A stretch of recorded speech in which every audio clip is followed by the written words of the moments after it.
Eu tenho uma carteira praticamente toda de fundos de investimentos. Sim. E muitas pessoas falam no mercado, caramba, vou pagar 2% de taxa de administração, 20% de taxa de performance sobre o que excedeu o benchmark, geralmente o Bovespa para um fundo de ação. O que você pode falar para essas pessoas que têm esse preconceito? Muitas pessoas de mercado, experientes até, é claro que muita gente tem alguma parcialidade nas opiniões, outras não. Enfim, o que você pode falar para essas pessoas? A gente está vendo um processo muito bem fundamental de uma gestão que o investidor comum talvez não teria nem 5% dessa robustez processual. Mas fala para a gente, para as pessoas entenderem quem que deve investir em ação, a pessoa que está em casa, está trabalhando ali 12 horas por dia, 8 horas, 6 que seja. Fala para a gente sobre isso. Perfeito. Acho que para comprar tudo aqui, eu vou falar de investimento. Comprar tudo na vida, você tem que ter uma estratégia que funcione, né, que seja possível de funcionar, e depois tem que executar ela. Então, assim, o que eu entendo? Acho que você competir com os fundos, como investidor, pessoa física, se tentar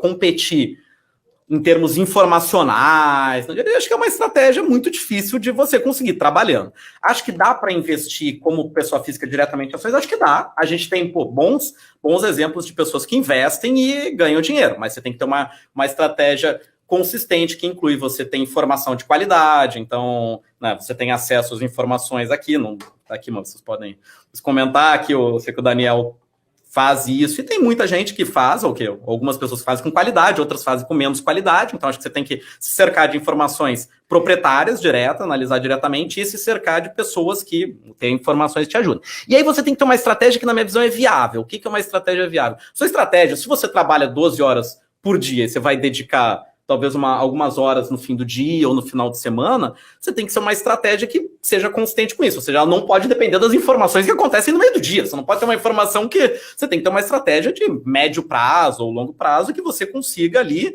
entender com grau de profundidade e depois executar. Por mais que você seja um value investor, vocês precisam dessa informação diária, por mais que seja, não é? Se você quiser ter uma estratégia ali, você está lá. Agora... ou pagar o 2,20 e os fundos. É uma escolha como sempre na vida. Você pode construir a sua casa ou, sei lá, contratar alguém para fazer a sua casa. Se você souber construir a sua casa bem, pode ficar muito bom. Talvez vai ser mais barato. E tem gente que faz isso. Tem várias pessoas... O médico está com problema, você pode se operar, lá. Pode não. Depende. Ali é a questão. Você pode fazer, acho que com investimento, você pode contratar alguém. Aí, 2,20 é caro ou é barato? Acho que é como qualquer profissional, né? Você está contratando uma empresa. Você tem que entender o valor, vale aquilo que está pagando, exatamente esse trabalho que é feito, os profissionais que estão lá, você tem a confiança e vale, eles vão conseguir gerar. Uma maneira de olhar, assim, é você olhar, obviamente, ali, né? Entender o quanto que tem de qualidade dentro daquele trabalho que é gerar.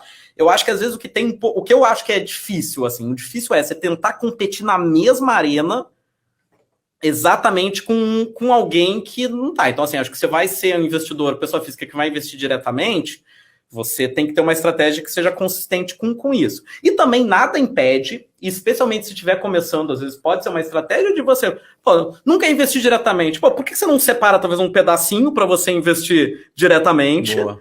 Sabe, você investe via fundos e aí você vai vendo como é que as coisas vão evoluindo, até porque você ganha conhecimento, porque às vezes também a pessoa querer arriscar e começar a aprender pode ser que dê muito certo, mas também patrimônio é uma coisa muito importante. E como a gente está falando aqui, pelo menos da maneira que a gente vê, essa parte de você investir algo que você tem a tolerância para perda pode te ajudar a não perder.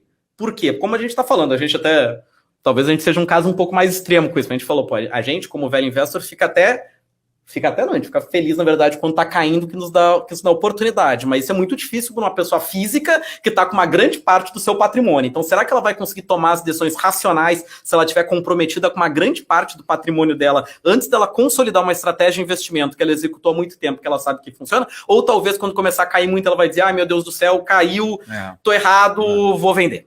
Então, assim, começa, antes de você ter muita convicção do que você está fazendo, começa fazendo com aquela parte que você pode... Ninguém quer perder dinheiro, é claro, mas que você sabe que se cair 50% não vai prejudicar a sua vida, e aí aloca e vai em fundos. Aí com o tempo você vai vendo também, né? Como é que é? Acho que é do Keynes a frase, não me engano, mas tem isso. Não importa quão bonita seja a sua estratégia, depois de um tempo você tem que olhar para os resultados. Então, depois de anos fazendo isso, você vai olhar, será que eu faço melhor que os fundos do que pagar? Se eu estou fazendo com consistência, vou aumentando quanto eu invisto diretamente. Não, realmente estou tentando, é muito legal, mas os fundos fazem melhor. Né? Não, mas eu estou tentando, faço legal, mas os fundos fazem bem melhor, eu nem faço tão bem, mas eu acho divertido. Então tudo bem. Então pega um pedaço do seu dinheiro, como você pega para se divertir, não tem nada de errado. Pô, eu também gosto, vou num cassino e faço. Mas se você está fazendo por diversão, entenda que aquele negócio é um pedaço para diversão. E tá bom, não tem nada de errado. Você pode se divertir várias vezes na vida. Mas... Uma lacuna muito interessante que você deixou aí, você falando, eu vou montar uma carteira de ações e uma carteira concomitante de fundos de ações. Vou botar na mesma classe. Mas o que as pessoas erram muito, talvez você em casa, você está escutando aí na plataforma de áudio, veja isso, é que muitas pessoas elas avaliam fundos, a sua rivalidade com os fundos em curtos prazos. Então eu brinco que qualquer criança de 3, 4, 5 anos escolhendo ações aleatórias, ela ganha do melhor gestor de todos os tempos. Em várias janelas, o Charles River rendeu, lembrando que é líquido de todas as taxas. O que a gente falou, 490% em menos de 7 anos de alguma coisa, é líquido de taxas, tá, gente?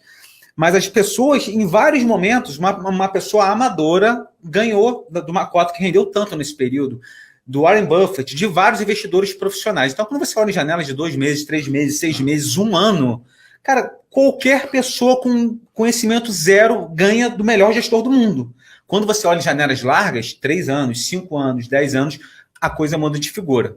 Não é porque o Cristiano Ronaldo, de repente, joga um campeonato mal porque ele é um jogador ruim. Então, isso é preciso que a gente vislumbre. A gente fez um estudo na carteira Z, por exemplo, que em torno de 25%, um quarto dos fundos de ações batem o Ibovespa no longo prazo, em janelas acima de 15 anos. Eu acho bem razoável. Se você pensar em tudo na vida, se você pensar em quantas escolas do seu bairro são boas, boas realmente, a cada 5, 1 ou 2, cada 10, 2 ou 3, quantos times do Brasileirão, quantos times vão para a Libertadores? 20%, 24% vão, tem aquela margem ali de 5, 6, mas enfim, em tudo na vida que você parar para pensar, talvez entre 20% e 30% seja um número plausível, se você tiver critério para escolher. A gente fez um vídeo na Carteira Z, eu e o Jonas, que a gente falou ano passado, por acaso, o Atlético Mineiro foi campeão ano passado, né? Foi. Por acaso, a gente estava falando em um vídeo no meio do ano, que eu tinha acabado de começar o campeonato. Aí o Jonas falando assim, que é da equipe da Carteira Z. Mas se a gente tiver um mínimo de critério para escolher times do Brasileirão que vão ser campeões esse ano, estava começando o campeonato agora. Se a gente escolher Atlético Mineiro, Flamengo, Palmeiras, com mínimo de critério, eu consigo. Fundo de ação é a mesma coisa. Você com critérios ali, você consegue separar o joio do trigo. É isso que a gente faz na Carteira Z. Então é importante a gente separar um pouco essas questões, que 1/4 de tudo na vida, entre 20% e 30% ali, com o mínimo de critério, você consegue escolher os melhores. Enfim.